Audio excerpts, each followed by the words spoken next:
This Wild Sips is brought to you by Shawn and Ed Brewing Company. Erin, thanks so much for joining me again today.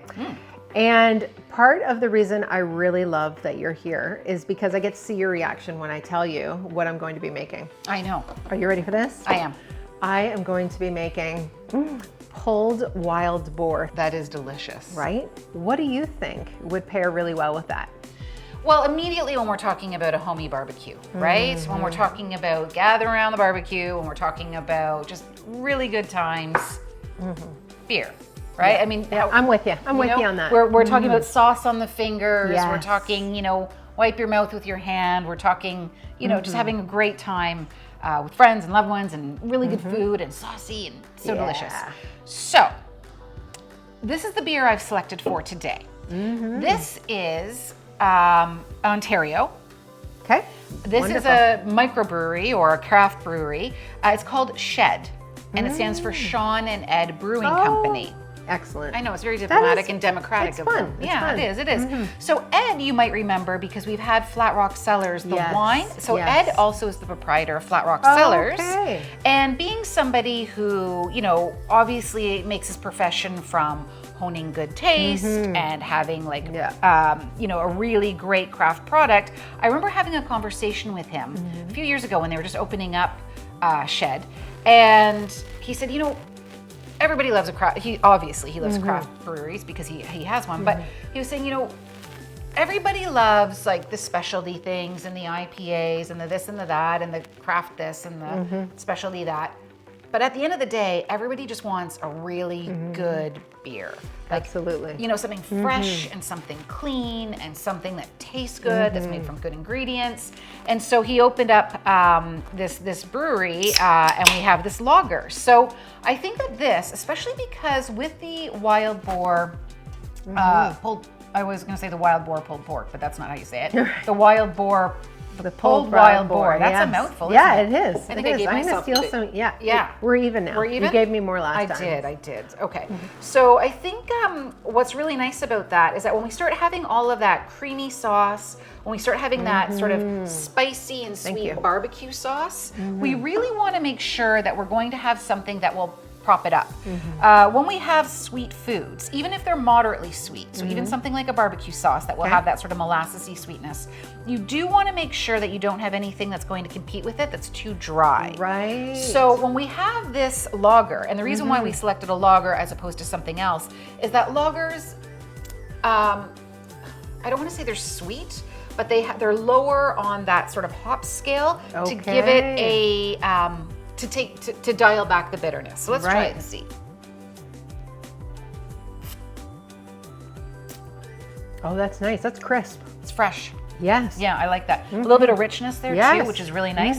But the bitterness, while we have a little bit that gives a nice base tone on the sides, it's not so hop monster. Yeah. Right? And so I think that this is going to go really nicely because we've got almost like I almost want to say a butteriness of sorts, like a citrusy kind of butteriness here, which I think is going to pair nicely with that sweet barbecue sauce. A nice coating.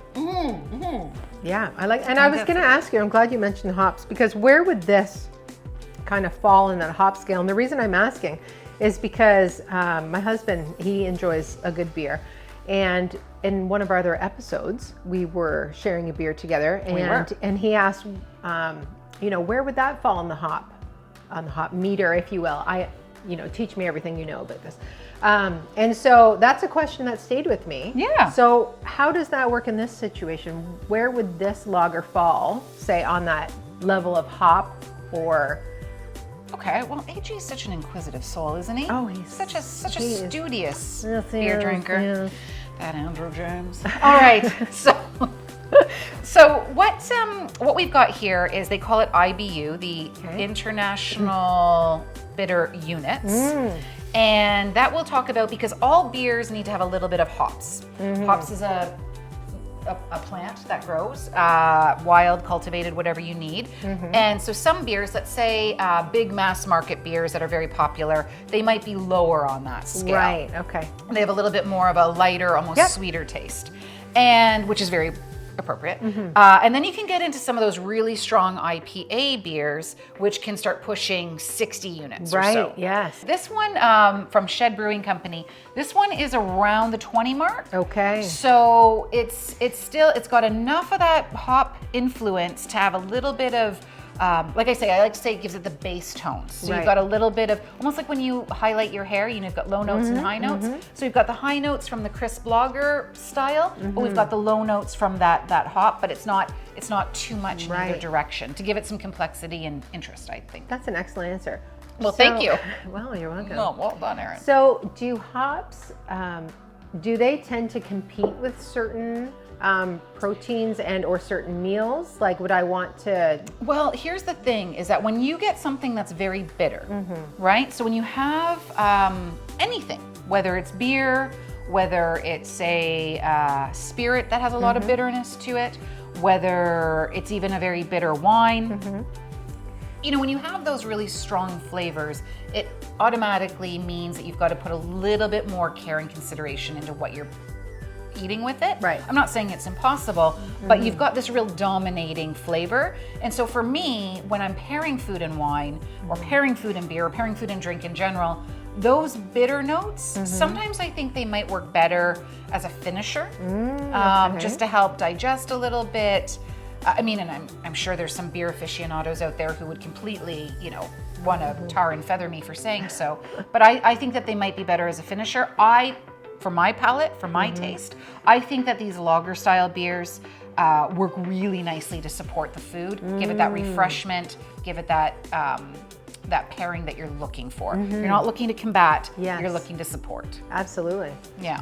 Well, and what's interesting is that even as I took my first few sips of that, it wasn't like I'm not feeling heavy after it. I've tried certain beers that were, you know, lovely, but there was a heaviness to it. This, and I wonder if that has to do with the hops, as you were explaining it to me.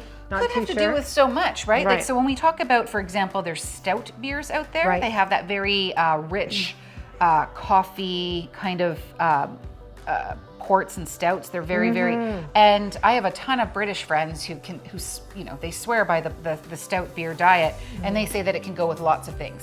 I would think that if the heavier the beer, the heavier the food. So if you're going to have like a roast beef, if you're going to have a leg of lamb, if you're going to have something that's got a lot of richness and a lot of heaviness to it, that meat that would support a heavier beer. But when you're lighter, even though we're talking about wild boar in this particular meal, and there is a little bit of depth to that boar, there's still some lightness that's being brought in through that creamy the coleslaw and the sauce. So I like that.